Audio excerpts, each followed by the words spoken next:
Amados hermanos, buenos días o buenas tardes para ustedes, que Dios les bendiga. Estamos nuevamente reunidos en este jueves de estudio bíblico para nuestra iglesia Fuente de Vida en la ciudad de Jalapa, Veracruz, pero saludo con mucho gusto también a todas aquellas personas, hermanos en la fe, amigos que yo sé que nos ven también a través de este canal de YouTube. Que el Señor les bendiga. Como ustedes están observando ahora en la pantalla, el fondo que tengo atrás de mí no es real, es un fondo virtual, porque estamos en la ciudad de Monterrey ahora en un hotel. Y bueno, el fondo no es muy vistoso que digamos, entonces quise compartir con ustedes esta foto hermosa. A mí me encanta. Es del lago de Atitlán en Guatemala, ahí donde está uno de los ministerios de la Sociedad Lucas, en un lugar llamado San Juan. Solamente para hacer la aclaración del fondo, obviamente no es real. Bien, continuamos con el estudio del libro de Daniel y hoy nos corresponde estudiar el capítulo 4 de este libro, así que vamos a poner este tiempo en las manos de nuestro Dios, vamos a orar para pedir su dirección en este tiempo. Oremos, por favor. Padre amado, Dios eterno, gracias nuevamente por todas tus bendiciones, por tu amor, por tu misericordia. Gracias por esa palabra tuya que siempre nos alimenta, que siempre nos reta, que siempre nos estimula para seguir adelante, seguir, Señor, tratando de buscar tu rostro, de buscar de ti y sobre todo, Señor, de ajustar nuestra vida, de moldear nuestra vida aquello que dice tu palabra. Padre, ponemos este tiempo en tus manos. Yo te pido en el nombre de Jesucristo que uses mi vida, por favor. Te pido en el nombre de Jesús que tú hables al corazón de cada una de las personas que escuchen este video, que observen este video, Señor, y que tu palabra transforme nuestras vidas, que tu palabra nos lleve a adorarte a ti como el Dios único y verdadero, y hacerlo con todo nuestro corazón. Háblanos en esta tarde, por favor. Te lo rogamos en el nombre de Jesucristo, nuestro Señor y Salvador. Amén. Amén. Bien, hermanos, seguimos dentro de la primera parte del libro de Daniel, del profeta Daniel. Esta primera parte que hemos hablado, hemos mencionado como la parte histórica del libro. Los estudiosos, los expertos en el libro de Daniel, suelen dividirlo en dos partes. Una primera parte que va del capítulo 1 al capítulo 6, al cual le llaman la parte histórica del libro de Daniel, y una segunda parte que va del capítulo 7 en adelante hasta el final del libro y que se conoce como la parte profética. Sin embargo, recordemos que esta es una división solamente con fines de estudio, con fines de análisis. No es que el escritor inspirado por el Espíritu Santo haya hecho esta división realmente. Es para fines solamente de estudios, de entenderla. Y así vamos a ver que aún en la parte histórica, que es en la que estamos, hay profecía y hay enseñanza, también hay doctrina también que nosotros debemos de entender y que debemos de aprender, aunque tiene un trasfondo histórico muy importante y que es necesario que nosotros conozcamos.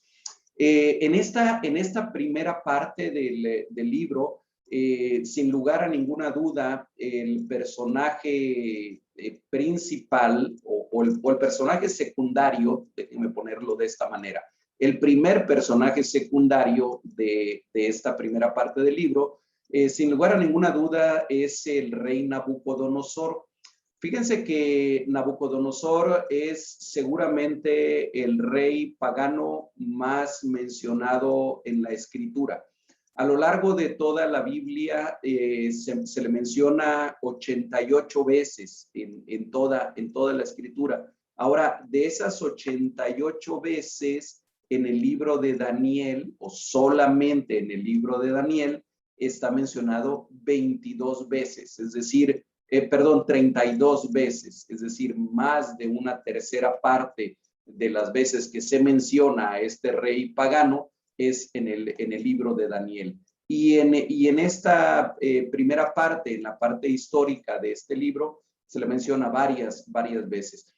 Pero particularmente en este capítulo 4, que por cierto es el último que se refiere a Nabucodonosor en vida, ya que se le vuelve a mencionar un par de veces en el capítulo 5, pero como una referencia, porque quien ocupa ya ahí el trono es su hijo Belsasar, y se menciona a Nabucodonosor solamente como el padre de Belsasar. Así que es en este capítulo 4, el último del libro de Daniel, a donde se refiere todavía al reinado de Nabucodonosor. Déjenme hablarles un poquito más de este personaje histórico.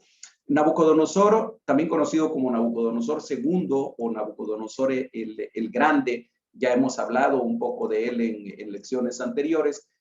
Él nació en el año 630 a.C.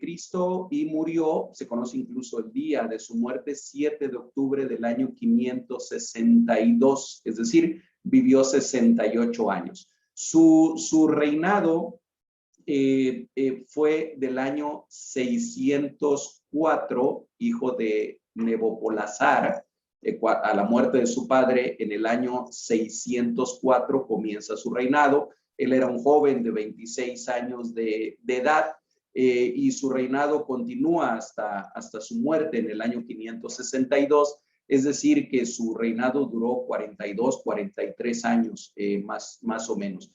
Es conocido como el Grande, o algunos historiadores le han puesto el adjetivo de el Grande, porque fue un tremendo guerrero, un tremendo conquistador, un tremendo político y un tremendo constructor.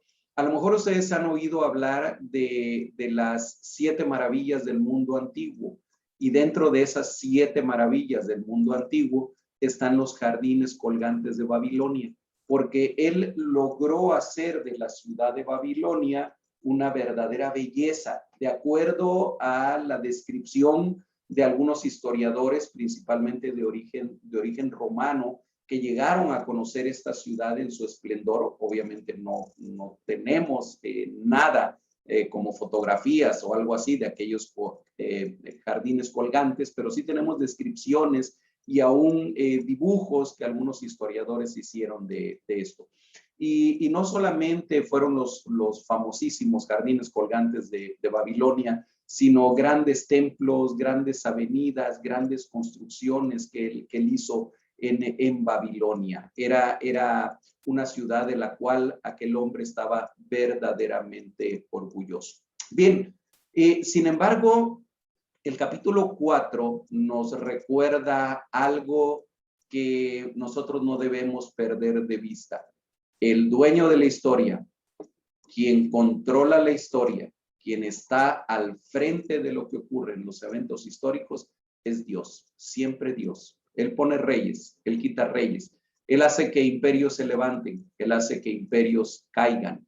Él pone a algunos hombres en eminencia durante algún tiempo para cumplir con sus propósitos en la historia, y él mismo es el que hace que aquellos hombres sean quitados en el tiempo que Dios tiene determinado. Y esta es una lección que debemos aplicar el día de hoy, que debemos aplicar en nuestra realidad cotidiana. Ninguno de los reyes que existen actualmente, porque en nuestra época, aunque estamos en el siglo XXI, todavía existen reyes en algunos países, ni los presidentes democráticamente establecidos, ni los dictadores, como tenemos algunos en nuestra América Latina, están ahí por su propio derecho, ni por, aunque ellos lo crean así, ni por su inteligencia, ni por su fuerza. Están ahí porque Dios los puso. Y eso incluye, desde luego, al presidente actual de nuestro país y a cualquier otro gobernante y a cualquier otro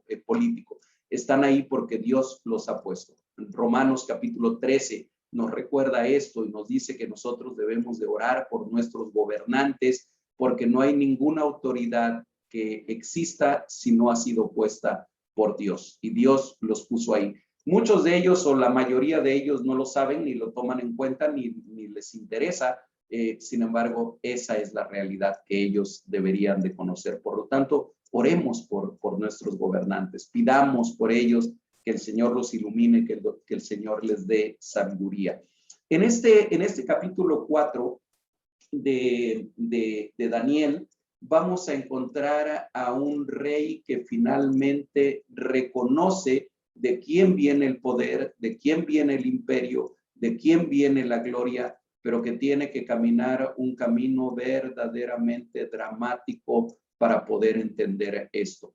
Yo no sé si ustedes han visto algunas películas, y me refiero a esto porque es el recurso literario que se usa en este capítulo 4, algunas películas que comienzan por el final, comienza alguna escena determinada y luego aparece por ahí algún letrero que dice 10 años antes o 4 años antes, y entonces empieza la narración y al final de la película llegamos al principio, a la escena inicial que no entendíamos hasta que vimos todo el resto de la película. Ese mismo recurso literario se usa aquí en el capítulo 4 de Daniel. Déjenme compartir un momento pantalla para compartir solamente unas diapositivas y poder explicar esto un poquito más. Ahora ustedes están viendo ahí la primera diapositiva, se me brincó a la segunda. La primera diapositiva de esta presentación. Solamente voy a usar dos o tres diapositivas, no tengo todo el capítulo montado. Bien, estamos en el estudio bíblico del libro de Daniel, capítulo 4, al cual yo le he puesto, ese es un título que yo le puse, para nada viene en la Biblia, pero me recordó a una película, por cierto, de dibujos animados hace algunos años, Las locuras del emperador. Yo no sé si ustedes la hayan visto, pero se presta muy bien este mismo título para este capítulo, Las locuras del emperador, o La locura del emperador. Y déjenme, esa es una pintura famosa basada en Daniel capítulo 4, es la que estoy compartiendo ahí con ustedes. Hemos hecho un bosquejo de este libro, una primera parte que le podemos poner la declaración de Nabucodonosor, que va de los versículos 1 al 3. Después, el sueño de Nabucodonosor, de los versículos 4 al 17. Una tercera parte, la interpretación del sueño, del versículo 18 al 27. Una cuarta parte, que es el cumplimiento del sueño, de los versos 28 al 33. Y finalmente, una quinta parte o una quinta sección a la que le podemos poner la conversión de Nabucodonosor, aunque, como lo vamos a comentar, es una conversión que algunos ponen en duda, de los versículos 34 al 37. Así que ese es el bosquejo que vamos a estar usando el día de hoy. Comencemos con la primera parte, la declaración de Nabucodonosor, que va de los versículos 1 al 3. Ahí los tienen ustedes en pantalla. Leamos juntos, por favor. Dice así la palabra de Dios. Nabucodonosor, rey, a todos los pueblos, naciones y lenguas que moran en toda la tierra, paz os sea multiplicada. Conviene que yo declare las señales y milagros que el Dios Altísimo ha hecho conmigo. Cuán grandes son sus señales y cuán potentes sus maravillas. Su reino sempiterno, y su señorío de generación en generación. Tal parece que esto no fuera dicho por un rey pagano, tal parece que esto no fuera dicho por un rey que era politeísta, tal parece que estas palabras vinieran de un hombre que adora al Dios verdadero.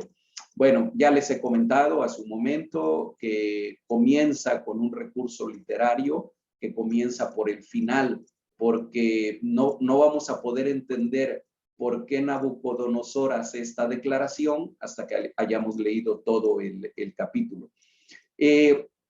De los versículos 1 al 18 y luego del 34 al 37, Nabucodonosor habla en primera persona.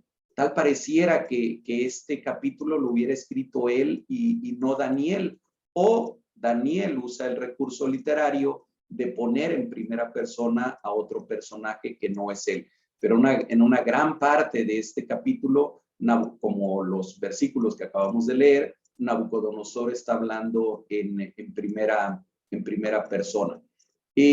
Sus palabras, les decía, son las de un salmista, como David o como Salomón. Miren, solamente para comparar, vayamos rápidamente al Salmo 105.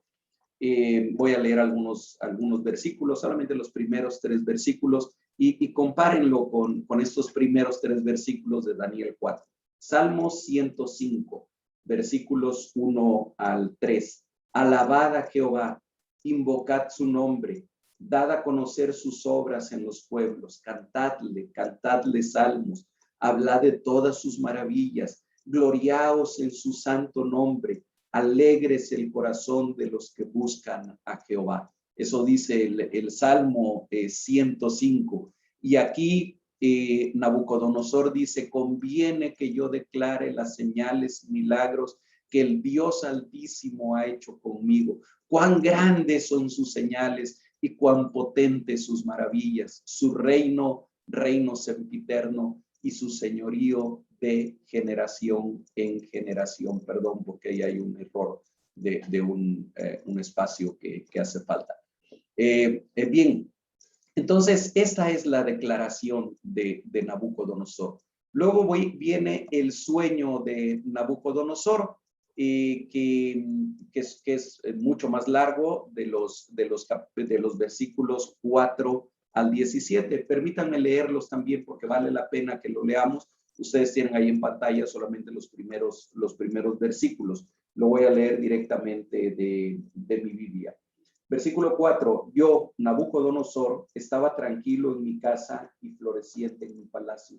Vi un sueño que me espantó y tendido en cama, las imaginaciones y visiones de mi cabeza me turbaron. Por esto mandé que vinieran delante de mí todos los sabios de Babilonia para que me mostrasen la interpretación del sueño.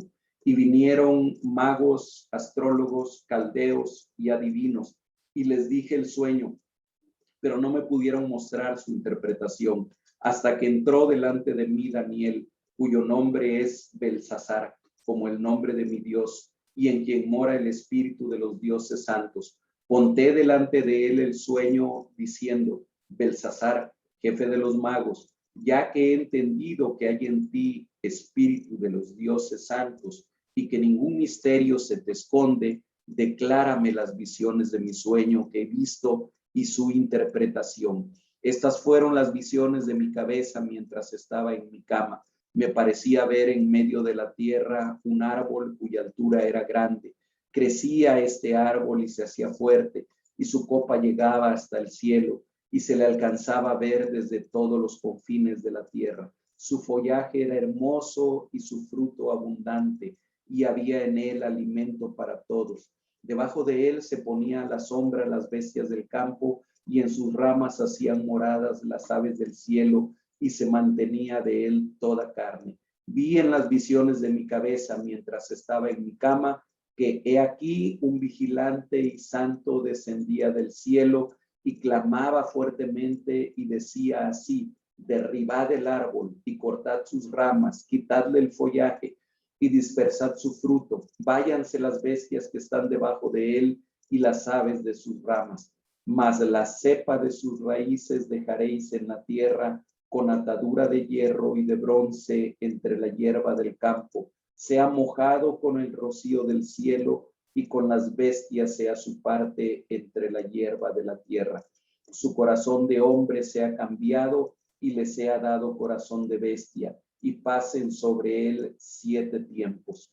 La sentencia es por decreto de los vigilantes y por dicho de los santos la resolución, para que conozcan los vivientes que el Altísimo gobierna el reino de los hombres y que a quien él quiere lo da y constituye sobre él al más bajo de los hombres. Hasta ahí la descripción que hace Nabucodonosor de su sueño. El contenido de este sueño era perturbador para él. De alguna manera le causó tremenda angustia. No es la primera vez, recuerden, que él tiene un sueño de esta naturaleza. Ya en el capítulo 2 se nos había descrito otro sueño en el cual veía una gran estatua compuesta de diferentes materiales que iban cambiando desde la cabeza, que era de oro, hasta los pies, que era una mezcla de barro con hierro. Ya estudiamos ese capítulo, ya sabemos qué es lo que significa, pero aquel sueño también era perturbador, igual que este que tuvo ahora Nabucodonosor.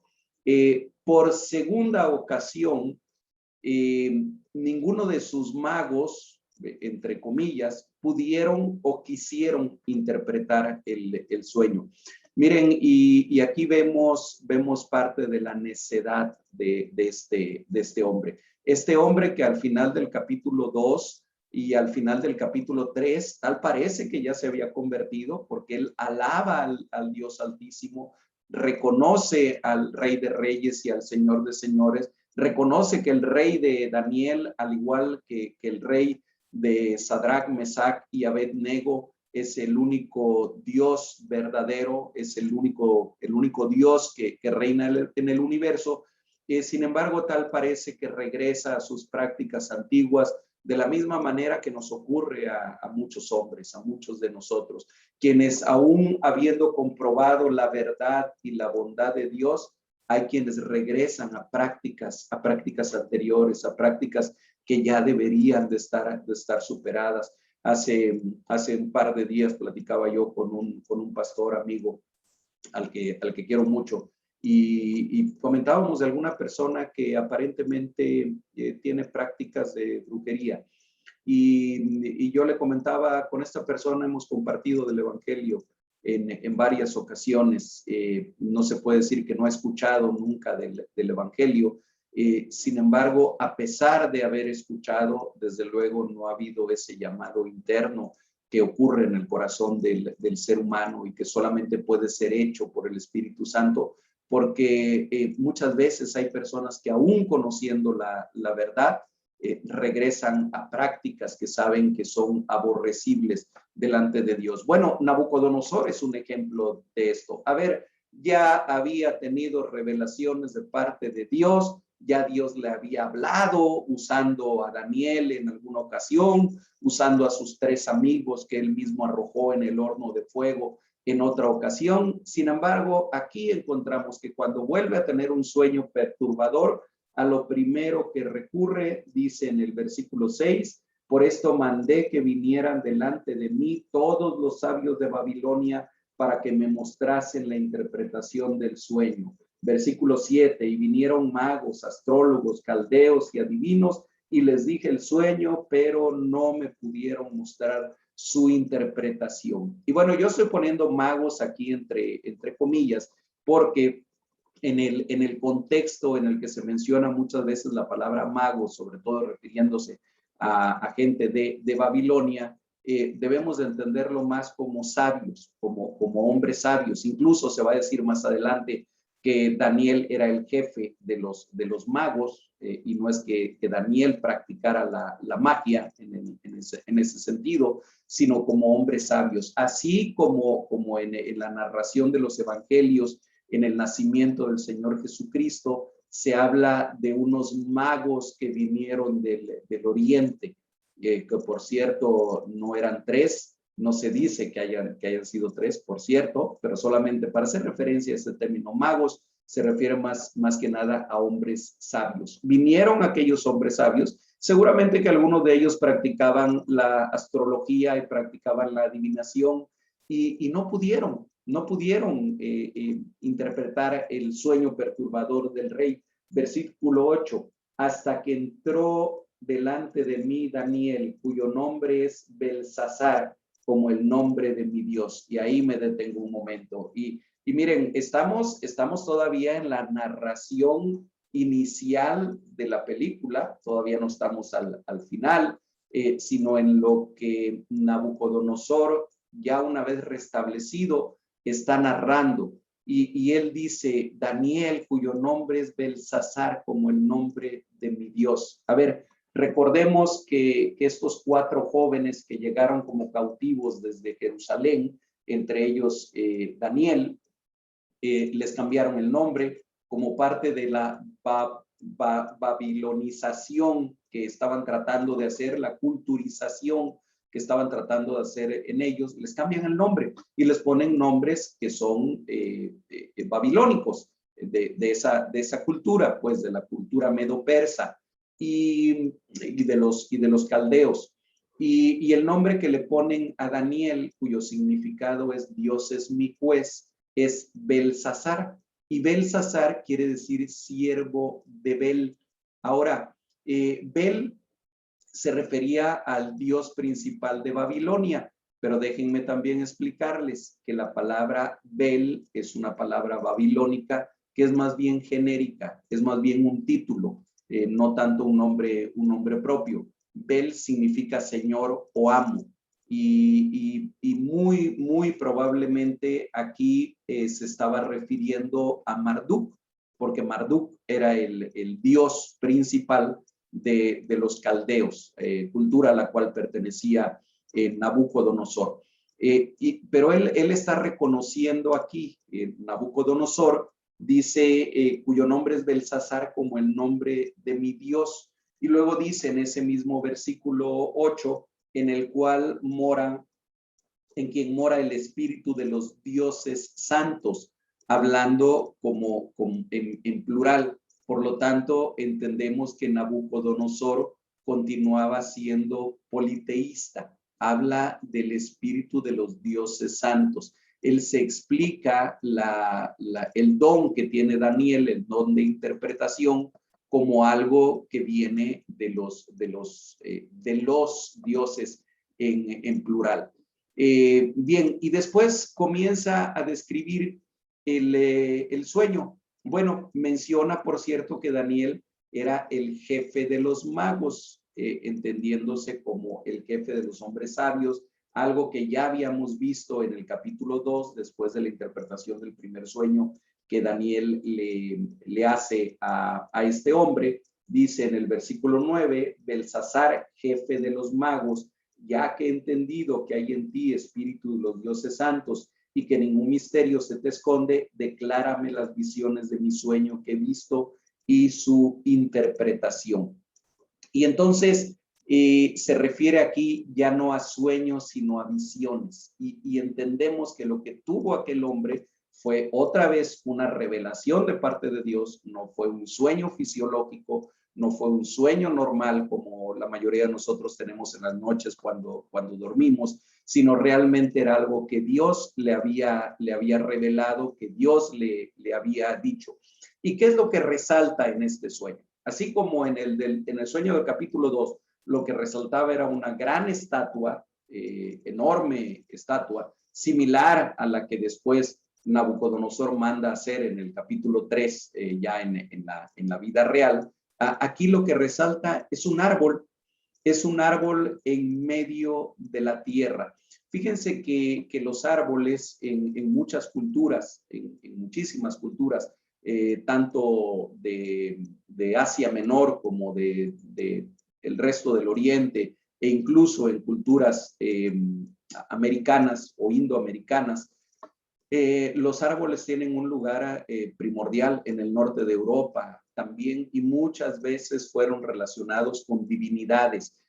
¿Por qué? Porque, bueno, con el árbol está relacionada la vida íntimamente. Hay una gran identificación con la alimentación, con los frutos, con el producto de la tierra, con los árboles. Entonces, no es tan raro que en esta visión que tiene Nabucodonosor, el elemento central aquí sea un árbol que está en medio de la tierra. Se entiende que abarcando buena parte de la tierra, de una gran altura que llegaba hasta los cielos. Y esto nos recuerda también otra cosa que ocurrió en Babilonia, en ese tiempo conocido como Babel. ¿Se acuerdan ustedes en el libro de Génesis, capítulo 11? a donde los hombres dicen, hagamos una torre tan alta que llegue hasta los cielos. Bueno, tal parece que la idea arraigada en el corazón del ser humano sin Cristo es llegar a ser tan grande que pueda llegar hasta los cielos y que pueda ponerse finalmente en el lugar de Dios. Así que este árbol, que después vamos a ver la interpretación de él, tenía una gran altura y además crecía, se hacía fuerte cada vez más, llegaba hasta el cielo, como ya lo mencionaba, y se veía desde todos los puntos de la tierra en aquel sueño de Nabucodonosor. Sigue él describiendo qué era lo que veía. El follaje de aquel árbol era hermoso, tenía un fruto abundante y tenía alimento para todos. Sus frutos eran suficientes para alimentar a todo mundo. Debajo de aquel árbol se ponían bestias del campo, en sus ramas hacían moradas las aves del cielo, y de él se mantenía, dice, toda carne. Vaya, era un árbol súper poderoso, era un árbol enorme, grandísimo, y prácticamente todo dependía de él, casi como si fuera Dios, ¿verdad? O es de alguna manera una descripción de la provisión soberana y universal de Dios. Y sigue diciendo este hombre, vi en las visiones de mi cabeza, mientras estaba en mi cama, que un vigilante y santo descendía del cielo. Y a algunos los desconcierta también esta descripción. Recordemos, es un hombre pagano quien está hablando. ¿Con quién relacionamos nosotros a este vigilante y santo que descendía del cielo? Con un ángel. Seguramente que es un ángel descrito por un hombre pagano, ¿verdad? Y él lo describe como un vigilante. Finalmente la palabra ángel significa mensajero de Dios. Los ángeles son espíritus ministradores, dice la palabra, puestos por Dios al servicio de los seres humanos. La Biblia habla mucho de los ángeles, particularmente el libro de Apocalipsis, tan relacionado con el libro de Daniel, habla muchísimo de los ángeles, y ya nosotros a estas alturas, y yo espero que cada uno de ustedes tenga bien claro que los ángeles son ministradores de Dios, y que nosotros como seres humanos no somos llamados ni tenemos por qué buscar contacto con los ángeles o creer que tenemos un ángel personal, a veces llamado ángel de la guarda, ¿verdad? Cada uno de nosotros, si hay gente que anda buscando y poniéndoles nombre y supuestamente entrando en contacto con ellos, cuidado con eso, porque hay ángeles caídos que se mueven mucho en el mundo, en nuestra realidad. Bien, solamente para aclarar, lo que Nabucodonosor estaba diciendo es, bajó un ángel, vi un mensajero de Dios, que le llama aquí vigilante y santo, que descendía del cielo, y igual que en algunos capítulos de Apocalipsis, clamaba fuertemente. Nosotros ya estudiamos Apocalipsis, yo espero que muchos de ustedes hayan visto este estudio y se acuerden de en cuántas ocasiones había un ángel mandado de Dios, primero cuando las siete copas, primero las 7 trompetas y luego las 7 copas, y algunos de ellos clamaban fuertemente determinadas cosas. Una de las cosas que en el Apocalipsis clamaba fuertemente alguno de los ángeles es, ha caído la gran Babilonia. Babilonia en un sentido espiritual, en un sentido figurado. Ya hemos hablado de eso. Dice aquí en el versículo 14, y clamaba fuertemente y decía, este era el mensaje de aquel mensajero de Dios, derriben el árbol, corten sus ramas, quítenle el follaje, dispersen su fruto, váyanse las bestias que están debajo de él y las aves de sus ramas. Es decir, se ha destruido ese árbol totalmente. Dice, pero, en el versículo 15, pero más la cepa de sus raíces, es decir, lo profundo de sus raíces, dejaréis en la tierra. Y comienza entonces aquí hablar en sentido más figurado todavía y con cierto antropomorfismo, es decir, dándole ciertas cualidades humanas a ese árbol, cuando dice, mas la cepa de sus raíces dejaréis en tierra con ataduras de hierro y de bronce, entre la hierba del campo sea mojado con el rocío del cielo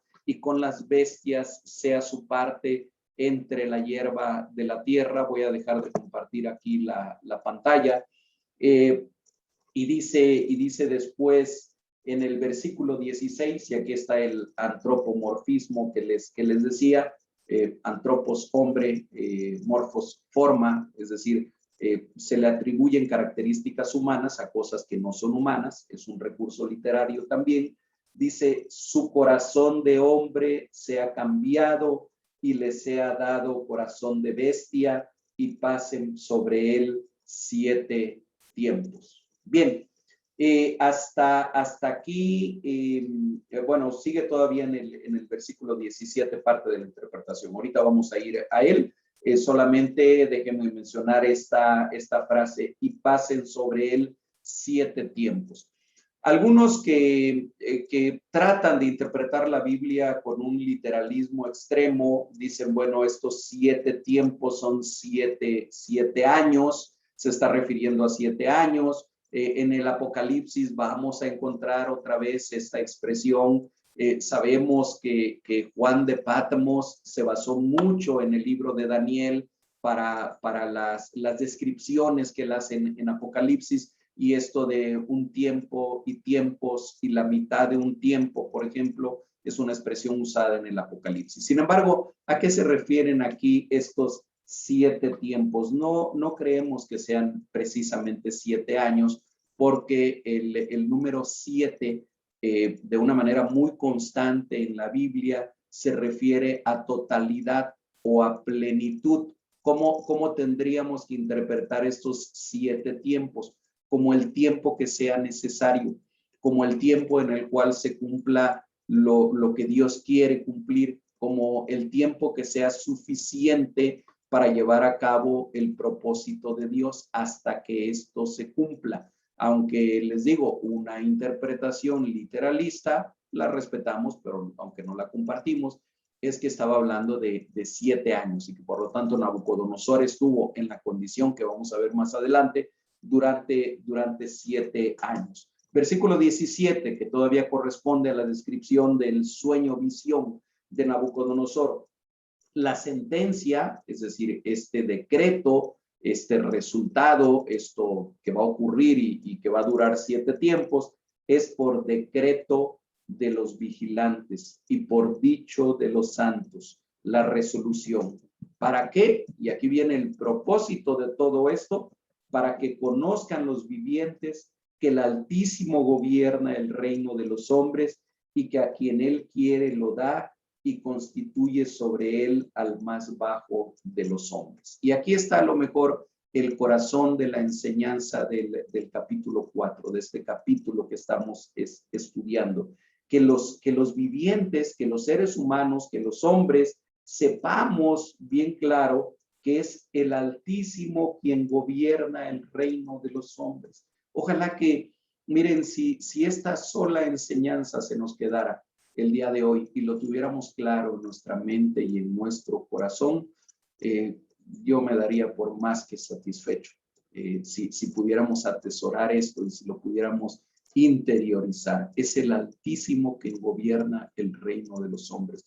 Y a lo mejor dejaríamos de pelearnos de maneras tan absurdas a veces por cuestiones políticas o por tendencias políticas o en defensa o en ataque de uno o de otro político. Amados hermanos, es el Altísimo el que gobierna el reino de los hombres. Es el Altísimo el que está gobernando nuestro México en este tiempo. Es Él, aunque nos parezca que ocurran cosas terribles o aunque estén ocurriendo cosas terribles, todo esto persigue un propósito que es de Dios. Y nosotros, como creyentes en Jesucristo, nosotros como creyentes que vivimos o que debemos vivir con una cosmovisión bíblica, con una cosmovisión del reino de Dios, deberíamos entenderlo. Todo lo que ocurre, es por la voluntad de Dios, porque Dios tiene un propósito. Que nosotros no lo podamos entender, ese es otro problema diferente.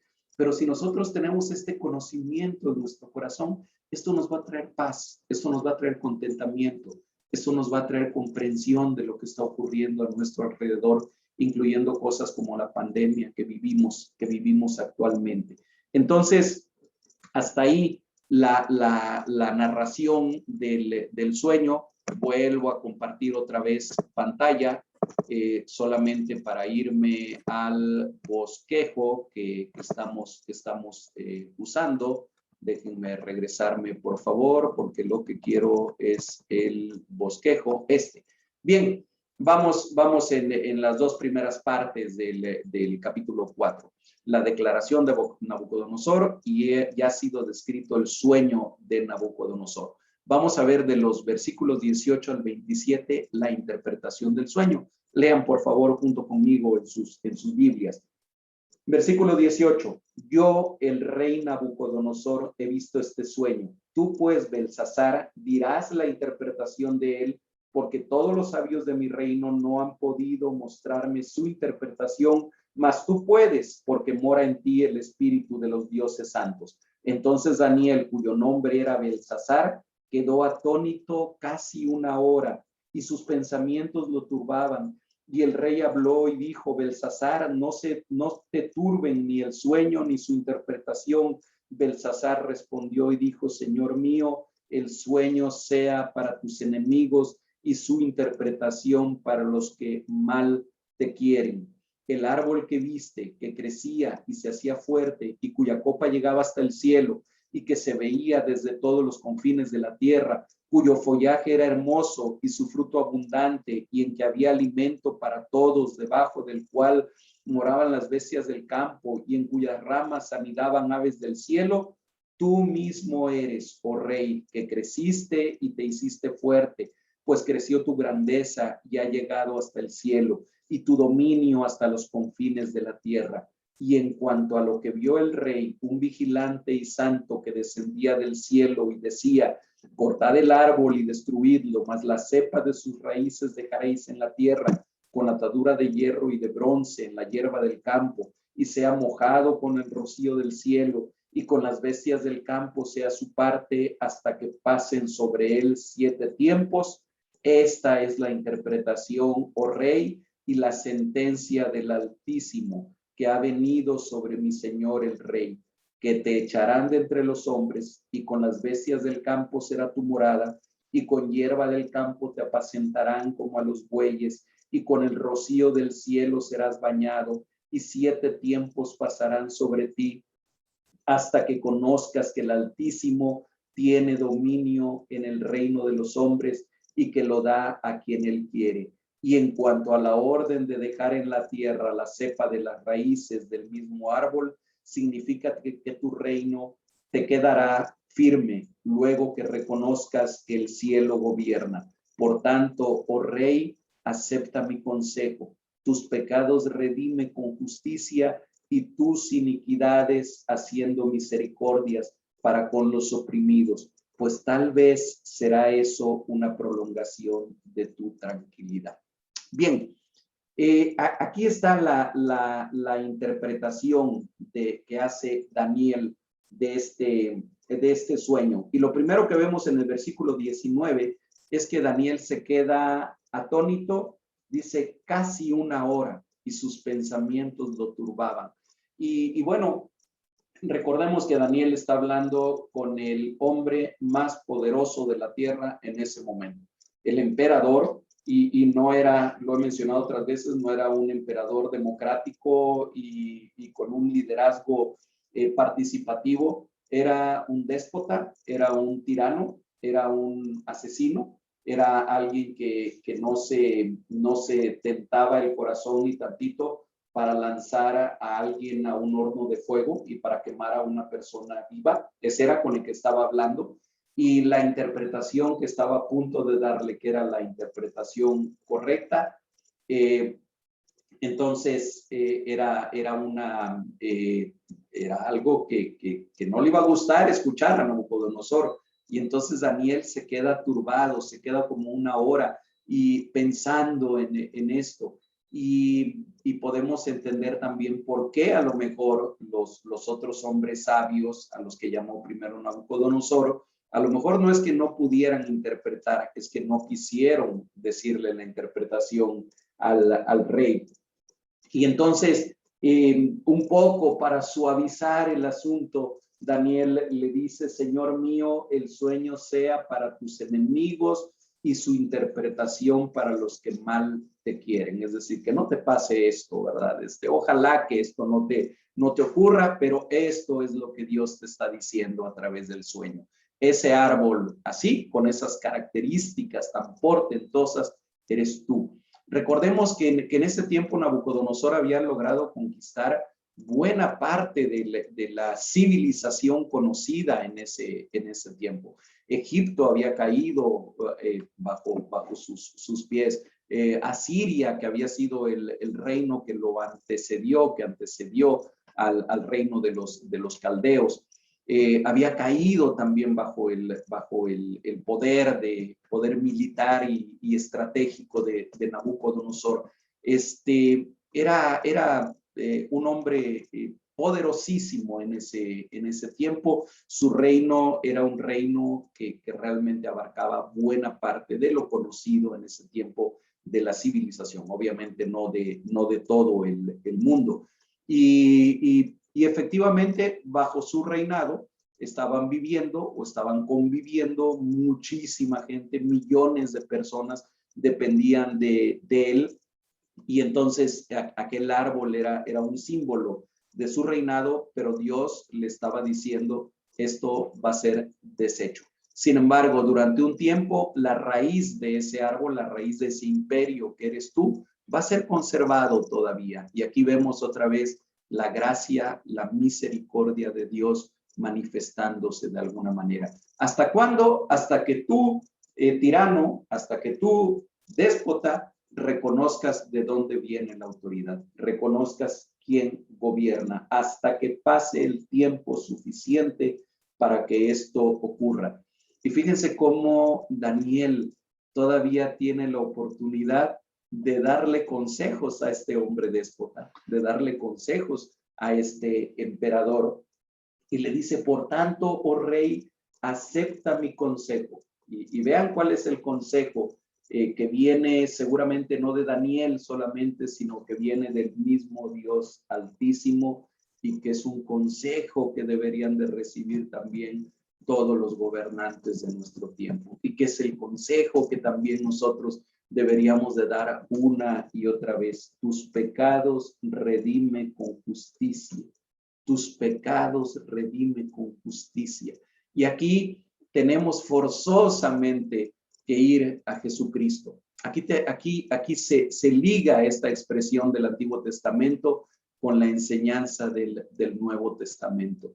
Tus pecados, amado hermano, mis pecados han sido redimidos con justicia, no con la justicia nuestra, no con la justicia propia, porque dice la misma escritura también, Romanos 3:23, no hay justo ni aún uno. Entonces, ¿por qué nuestros pecados han sido redimidos con justicia? Porque han sido con la justicia de Jesucristo, con su perfección, con su cumplimiento de la ley, con su cumplimiento de las ordenanzas de Dios. Con esa perfección suya, Él pudo pagar por tus pecados y por mis pecados en la cruz del Calvario. Nosotros, tú y yo, hemos sido redimidos con justicia, pero no con una justicia propia, con una justicia ajena. En esa cruz del Calvario, el Señor Jesucristo ocupó mi lugar y ocupó tu lugar.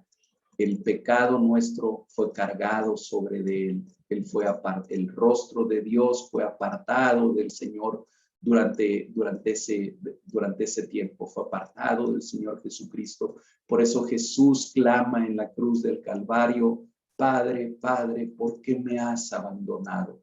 Porque Él nos estaba representando a nosotros, y desde luego que estaba representando a Nabucodonosor también en ese momento, el Señor Jesucristo, y a todos los seres humanos, llevando Él nuestro pecado, llevando Él nuestra culpa. Y aquí está el consejo de Daniel para Nabucodonosor, que sigue siendo el consejo para todo ser humano el día de hoy. Redime pues tus pecados, redime con justicia, y tus iniquidades haciendo misericordia para con los oprimidos. Y aquí vemos entonces la justicia de Dios, que para nosotros ha sido satisfecha en Jesucristo, pero vemos después también las buenas obras de las que hablábamos en alguna predicación hace poco, que somos llamados a hacer, no para salvación, no para redimir nuestro pecado, porque ese ya fue redimido por la sangre de Jesucristo, pero sí para llevar a cabo esas obras de misericordia que glorifiquen a nuestro Padre, que glorifiquen a Dios, esas buenas obras que somos llamados a hacer. Dice, y tus iniquidades haciendo misericordia para con los oprimidos. Algo que todavía debemos de hacer. Alguien me acaba de recordar hace poco tiempo y se lo agradezco mucho. Como hay veces que nosotros manejamos consciente o inconscientemente una falsa dicotomía, una falsa división de las cosas en la vida, y a veces pretendemos separar lo sagrado que interpretamos como parte de nuestra religión o de lo que se hace en la iglesia, de lo secular, que es lo que se hace en el mundo, que no tiene que ver con la iglesia. Y la verdad es que ambas cosas están unidas. Dios es un Dios que reina sobre toda su creación.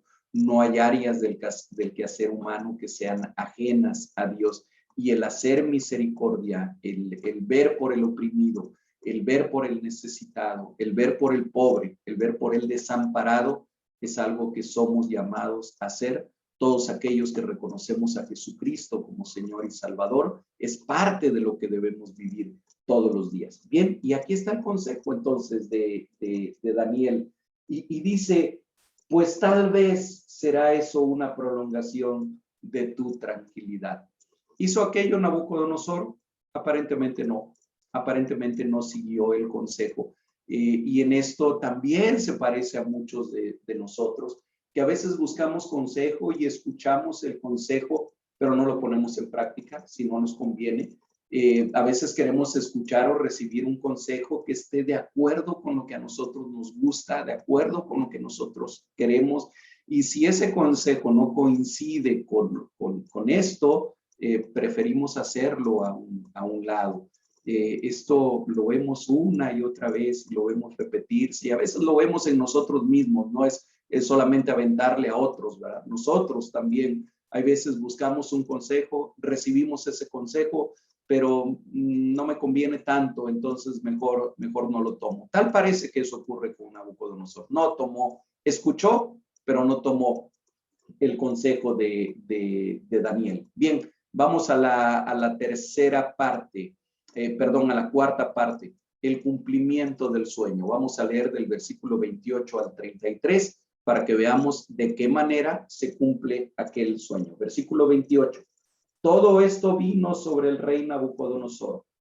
Al cabo de 12 meses, vean, Dios le da todavía un periodo de un año, le dio aquella visión, le dio aquel sueño, le dio la interpretación, le dio el consejo de lo que Dios quería que hiciera.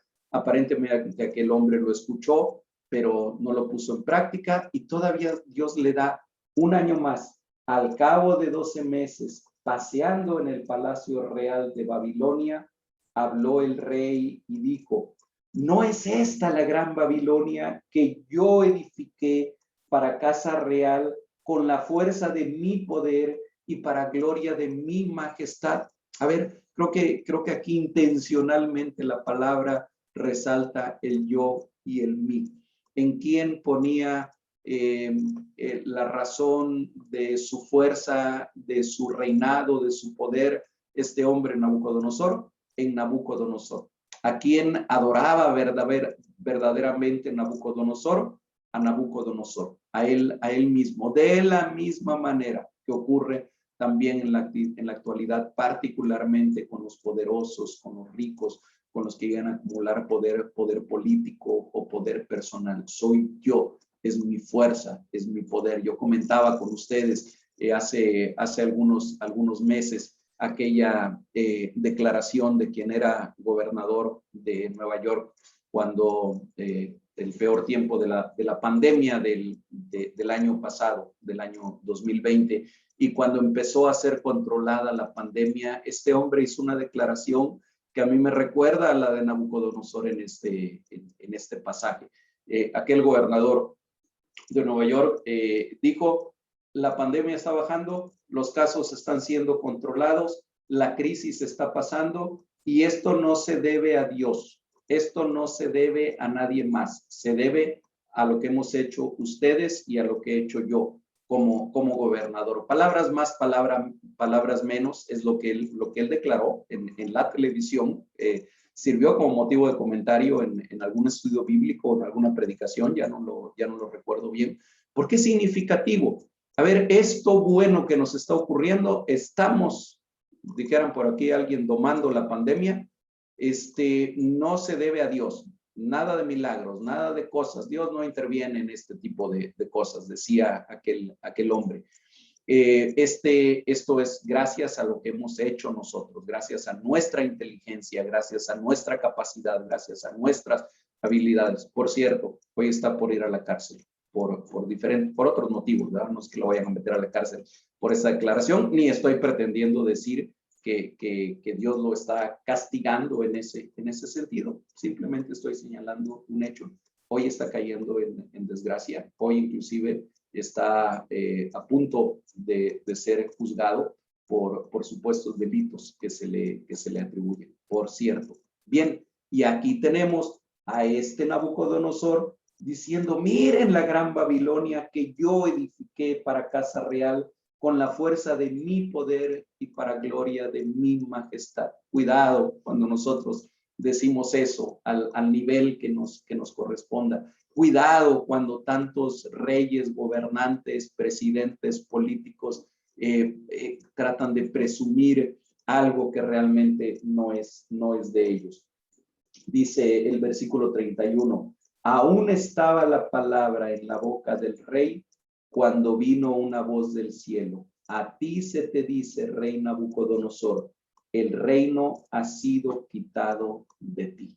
El verdadero rey le dice a este déspota, a este tirano, le dice: el reino ha sido quitado de ti. Versículo 32, y de entre los hombres te arrojarán, y con las bestias del campo será tu habitación, y como a los bueyes te apacentarán, y 7 tiempos pasarán sobre ti, hasta que reconozcas que el Altísimo tiene el dominio en el reino de los hombres y lo da a quien él quiere. En la misma hora se cumplió la palabra sobre Nabucodonosor y fue echado de entre los hombres y comía hierba como los bueyes. De ahí esta pintura famosa que les estoy poniendo. Comía hierba como los bueyes y su cuerpo se mojaba con el rocío del cielo hasta que su pelo creció como plumas de águila y sus uñas como las de las aves. Ha habido algunas interpretaciones históricas de este hecho, que aparentemente está documentado también en otras fuentes extrabíblicas, hablando de que Nabucodonosor padecía de un trastorno mental, de un trastorno psiquiátrico, tiene un nombre clínico en especial que no viene al caso ahorita usar tecnicismos, pero que tiene que ver con un tipo de histeria profunda, en la cual hay personas que como trastorno psiquiátrico se comienzan a comportar como animales. Hay casos descritos en la literatura médica de personas que comienzan a tener el comportamiento de un perro, de un gato, de un lobo. Son los más comunes, pero pueden haber también otros trastornos. Son trastornos psiquiátricos que existen en algunas personas y que algunos dicen Nabucodonosor que no era muy sano mentalmente de por sí, que era un hombre violento, que era un hombre asesino, incluso se atrevía a quemar vivos a los que se le oponían a él padecía de esto, tuvo este padecimiento y aparentemente se comportó como un animal durante mucho tiempo. Sin embargo, la interpretación que nos da la Escritura es que esto fue un juicio de parte de Dios, que fue un enseñarle de parte de Dios de una manera muy cruda, de una manera terrible, a lo mejor, quién es el que realmente gobierna sobre la tierra. Y vamos sobre la última parte de este capítulo, que le hemos puesto la conversión, entre comillas, de Nabucodonosor, versos 34 al 37. Los leo y luego lo comentamos. Versículo 34. Mas al fin del tiempo, yo, Nabucodonosor, alcé mis ojos al cielo y mi razón me fue devuelta. Y bendije al Altísimo y alabé y glorifiqué al que vive para siempre, cuyo dominio es sempiterno y su reino por todas las edades. Todos los habitantes de la tierra son considerados como nada, y él hace según su voluntad en el ejército del cielo y en los habitantes de la tierra. Y no hay quien detenga su mano y le diga, ¿qué haces? En el mismo tiempo mi razón me fue devuelta y la majestad de mi reino, mi dignidad y mi grandeza volvieron a mí. Y mis gobernadores y mis consejeros me buscaron y fui restablecido en mi reino y mayor grandeza me fue añadida. Ahora yo, Nabucodonosor, alabo, engrandezco y glorifico al Rey del cielo, porque todas sus obras son verdaderas y sus caminos justos, y él puede humillar a los que andan con soberbia. ¿Se convirtió Nabucodonosor? Creo que lo vamos a saber hasta que estemos con el Señor y sepamos si ahí con él está Nabucodonosor. Al menos a juzgar por estos últimos versículos, versículo 34 al 37, y por la declaración que él hace, tal parece que sí, tal pareciera que sí. Sin embargo, en la parte de la historia en la que conocemos también el resto de la vida de Nabucodonosor, pareciera que no. Y otra vez, recientemente alguien me acaba de recordar de un político de aquí, de nuestro país, que ha declarado públicamente que Jesucristo es el Señor, pero cuyas obras, cuyas acciones, cuyo proceder niegan el que él realmente reconozca a Jesucristo como Señor. Entonces, hay veces que la declaración de los labios no corresponde con lo que hay en el corazón de una persona. Por eso el Señor Jesucristo dice y enseña, nos enseña y nos dice a nosotros, por sus frutos los conoceréis. Y esto no nos da autorización para convertirnos en jueces, no nos dice que seamos jueces, pero sí nos dice que observemos el fruto en la vida de alguien. En el libro de Hebreos, incluso este domingo vamos a estar hablando del capítulo 13, o predicando sobre el capítulo 13, y hablando de los líderes religiosos, dice, consideren cuál fue el resultado de su proceder y de su fe. Entonces, ¿tenemos que ver los frutos de los demás? Sí. Para juzgar, no podemos ser jueces, pero sí tenemos que tener discernimiento, sí tenemos que discernir lo que ocurre a nuestro alrededor. Y alguien puede declarar Jesucristo es el Señor, y yo creo en todo lo que dice la Biblia, pero sus frutos, su proceder, pueden estar contradiciendo eso que sus labios dicen. Pero déjenme terminar con una nota de optimismo y déjenme terminar con una nota de esperanza. Yo tengo la esperanza de que estas palabras de Nabucodonosor hayan sido reales. Y si fueron reales, entonces él está declarando cosas que nosotros tenemos que entender. Dice a mitad del versículo 34, y bendije al Altísimo y alabé y glorifiqué al que vive para siempre, cuyo dominio es sempiterno y su reino por todas las edades. Y ahí nosotros tendríamos que decir, amén. Nosotros también alabamos al mismo y reconocemos al mismo Señor en esto. Y dice el versículo 34, donde termina el capítulo: ahora yo, Nabucodonosor, alabo, engrandezco y glorifico al Rey del cielo, porque todas sus obras son verdaderas y sus caminos justos, y él puede humillar a los que andan con soberbia. Y también ahí tendríamos que decir amén, así es. Amados hermanos, gracias por este tiempo, gracias por su atención. Que el Señor nos ayude a cada uno de nosotros para que esta palabra que acabamos de estudiar el día de hoy en Daniel 4 sea viva en nosotros y sea parte de nuestro entender lo que está ocurriendo a nuestro alrededor, que forme parte de la cosmovisión que nosotros tenemos para nuestra vida, que nos traiga entendimiento, que nos traiga sabiduría y sobre todo que nos traiga el anhelo por conocer más de ese Rey Altísimo, de ese Creador de todas las cosas y sustentador de todas las cosas, que es el Dios Trino en el que creemos. Que el Señor les bendiga. Nos vemos, si Dios lo permite, el domingo para la predicación de la palabra de Dios, y si el Señor lo permite también el próximo jueves para estudiar el capítulo 5 de este libro de Daniel. Que Dios les bendiga, amados hermanos. Bendiciones.